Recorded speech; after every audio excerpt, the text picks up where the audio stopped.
Merci, Madame la Présidente. Monsieur le Ministre, alors je ne vais pas vous interroger sur l'énergie, mais sur les matériaux stratégiques.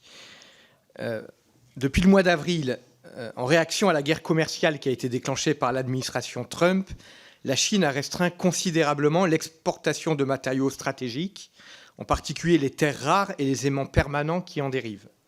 Par ricochet, cette décision impacte l'industrie française et européenne. Ces matériaux stratégiques nous sont aujourd'hui nécessaires dans des industries aussi essentielles que l'automobile, l'électroménager, la défense, l'aérospatiale ou encore l'énergie. Notre dépendance à la Chine pour les terres rares et les matériaux stratégiques n'est pas nouvelle et elle est massive. Pékin détient aujourd'hui 70% de la production mondiale de terres rares et contrôle plus de 90% de leur transformation. Ce quasi-monopole place nos chaînes de valeur dans une position de fragilité.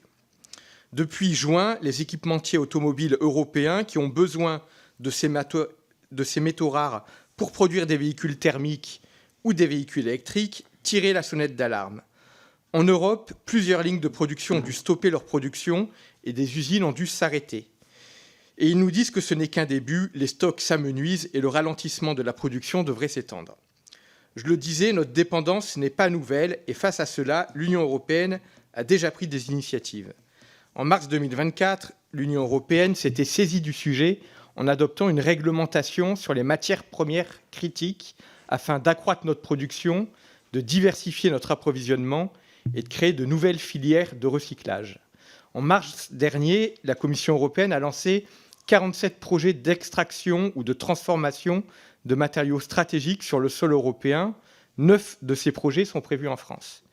La production sur le sol européen et la diversification de nos importations sont nécessaires, mais elles ne seront pas suffisantes. Nous devons parallèlement renforcer la circularité, y compris le recyclage, améliorer la durabilité et soutenir la recherche et l'innovation en matière d'utilisation efficace des ressources et de mise au point de substituts. Monsieur le ministre, dans ce contexte tendu, pouvez-vous nous indiquer quelles réponses concrètes et immédiates le gouvernement entend apporter à cette crise d'approvisionnement? Et pouvez-vous nous indiquer quels investissements sont mobilisés à l'échelle française pour soutenir la recherche sur la substitution et le recyclage de matériaux encore non traités aujourd'hui? Je vous remercie. Merci, Monsieur Benbrahim. Monsieur le ministre. Merci beaucoup, Monsieur le député. Je partage beaucoup de vos constats, donc je ne vais pas y revenir. On a évidemment un problème de dépendance à la Chine sur la question des terres rares et sur la question des matériaux qui en sont issus. Vous dire que la stratégie en matière de dépendance aux terres rares, et plus généralement de dépendance aux matériaux critiques, elle doit reposer sur 3 piliers. C'est la production ou l'extraction et le raffinage quand il est possible de le faire sur notre territoire. De ce point de vue, j'ai annoncé il y a déjà quelques mois en tant que ministre de l'Industrie la relance de l'inventaire minier qui va se produire dans les 2 à 3 prochaines années sur tout notre territoire avec de nouvelles techniques d'imagerie qui permettront de révéler le potentiel que nous avons. Et nous savons que nous avons un potentiel sur le lithium, sur le tungstène en particulier sur notre territoire. Donc cette stratégie, elle est en cours. Elle va se passer dans le cadre du BRGM avec l'inventaire minier. Il s'agit de se diversifier. Là, j'ai une réponse de court terme. Il est évident qu'il faut arriver à se sortir de la dépendance. Mais vous l'avez dit, la Chine est en situation de quasi-monopole sur les terres rares et sur un certain nombre de métaux et sur les sujets des aimants, évidemment, pour la filière automobile. Et le 3e pilier, c'est évidemment le recyclage. Une fois qu'on a donné tout cela, nous avons aujourd'hui des projets qui sont en cours.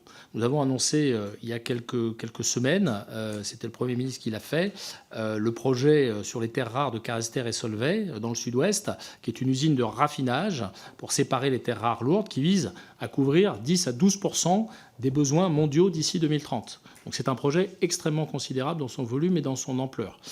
Nous avons, vous l'avez dit, un certain nombre de projets qui s'inscrivent dans le Critical Material Act de la Commission européenne, 9 sur 47, donc vous l'avez bien signalé.